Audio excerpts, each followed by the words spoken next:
scouting for dribbles radar. He forwards it, he gets it to Marty Herney, he gets it to Eric Stokes, they get it to Martin Mayhew, and then all of a sudden the process begins. Okay? They come in the middle of the season, they do evaluations for us, they establish a board. From that board, now it becomes part of what happens when we get into the bowl games. They evaluate from the bowl games. Then they come to the coaches in February. Give us their list in February. We go to the combine. Our position coaches get an opportunity to meet these guys. Our coordinators meet these guys, and from there the process begins. And then we come back together. A couple of weeks ago, we do our readings. Coaches get up. They talk about these players. They talk about what they've learned. And then we take all that information and we come up to where we are right today. And that is right now in a great situation. We feel very good, very comfortable, very positive about the young man we drafted for us to play corner. All right, I'd like to introduce to you Emmanuel Forbes, our first round draft pick.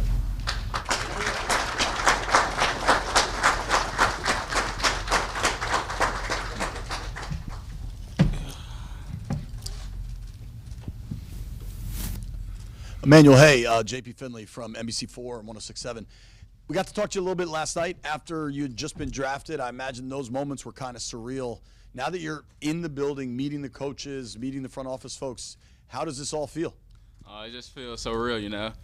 Came here for a 30 visit, enjoyed it, met some great people, and now I'm here for good now and just ready to go to work. What has been the reaction with your friends, family, former teammates, everything? They was excited. They just ready to see the journey, honestly, and they know what type of person I am, how hard of work I am. They know I'm going to do good wherever. Emmanuel, John Keim, ESPN. When did you feel like this was a real possibility for you? At what point in your career in college do you think you could get to this point being a first-round pick? I would say after my freshman season, did really well, you know, in the SEC with all SEC schedules. And after that, I was just like, yeah, I can do this for a long time at the highest level. And were there some things that you worked on your game over the years? Like, what was the biggest improvement you made in your game over the last couple of years? Ultimately, just getting mentally stronger, honestly. That's all it is. I try to play the game above the neck, and that helped me out a long way. That's how I'm here right now. What have the last 20 hours been like? It's been a while, honestly. Just exciting, though. Like, I've been with my family, my friends, and now I'm here with my family and my sister and all those, so I'm enjoying it. Any moments stick out to you after you got the call and after things kind of settled down? I just looked at my mom and I was like, yeah, we finally paying off right now, and she was excited. So, about how many phone calls, text messages would you say you've gotten in the last 12 hours or so? Legitimately, like 1,000. I'm not joking. Like, you saw that moment where you hugged your mom. Who else was there with you? You told us that you have you're one of 10 siblings? Yes. So it was my family, some former teammates, close friends, and honestly, just everybody that helped me grow up, honestly. You said it's surreal. Has it hit you yet that you're going to be playing for the Washington Commanders? Not yet. It hasn't hit me yet, and I'm waiting for it to hit me. I'm literally just waiting for it. Perfect. Thanks. Welcome. Yes. Hi, Nikki Javala with the Washington Post. Of your 6 career pick sixes, do you have a favorite? Honestly, no, but I would probably say the record-breaking one, of course. It was pretty enjoyable. They put me on the Jumbotron and let me know I broke the record, so it was pretty enjoyable. How important did that record become to you as you kind of collected more and more over the years? Wait, say that again? How important did that record become to you as you got more and more over the years? I just take pride and take away the ball, and I'm going to try to go score with it, and that's just something I pride my game around, and I feel like I can do it at DB in college, so it was okay. Pass it back. Will you be wearing 13 like you did in college here? Have you made that decision yet? Yes, I will be. And where's that number come from? Why is that something you want to continue now that you're in the NFL? I was just in high school. I was actually number 14, but when I was coming in as a true freshman, an older guy already had 14, so they gave me 13, and it just stuck with me. Lucky 13.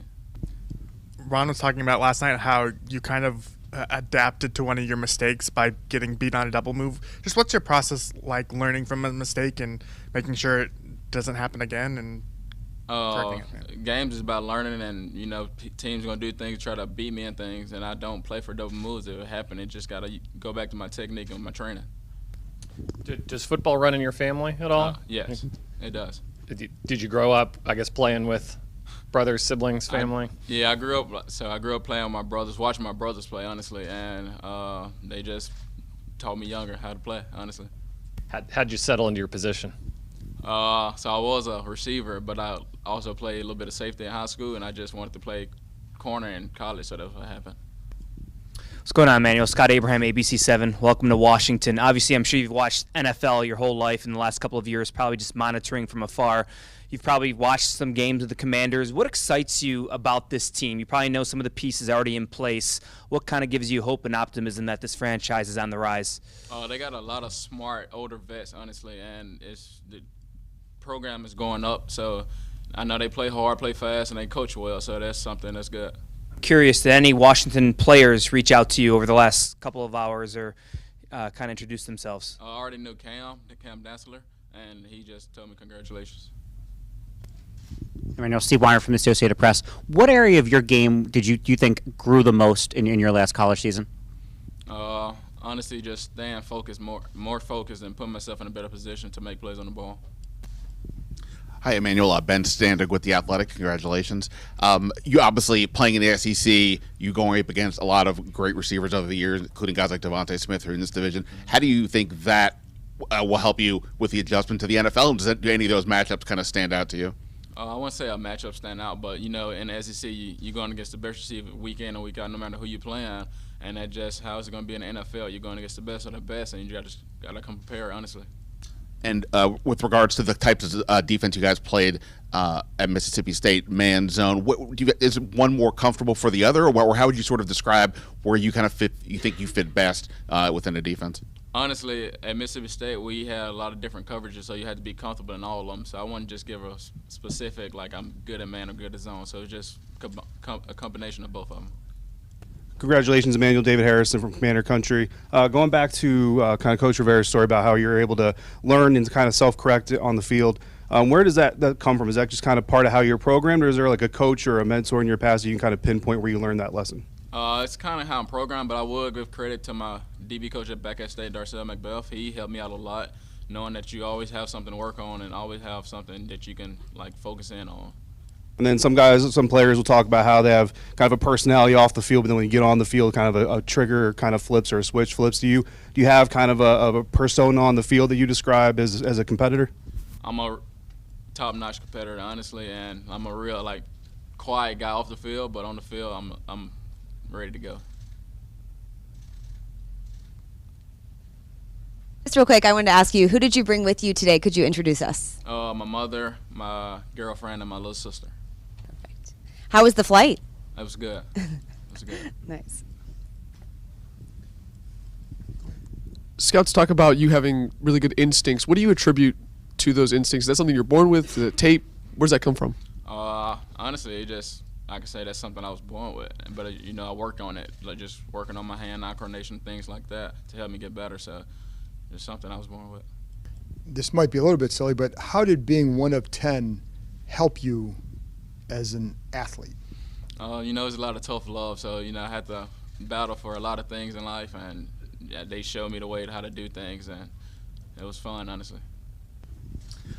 We asked you the other day or yesterday about if the teams brought up your weight and if you needed to put on more, if that was a concern. You said they didn't really ask and didn't seem to be. Obviously, you played at a high level at the weight you're at. That said, you have sort of the what so many of us wish we could do is actually have to gain weight as opposed to the other way. So is there anything you're actively going to try to do? Have you thought about that in terms of just trying to get bulk up for the NFL? I'm just going to put it in the strength and conditioning coaches' hands, and bulk up. Of course, I need to lift weights that'll help. But just going to put it in their hands. Everybody else? All right, thanks, man. Thank y'all. Congratulations.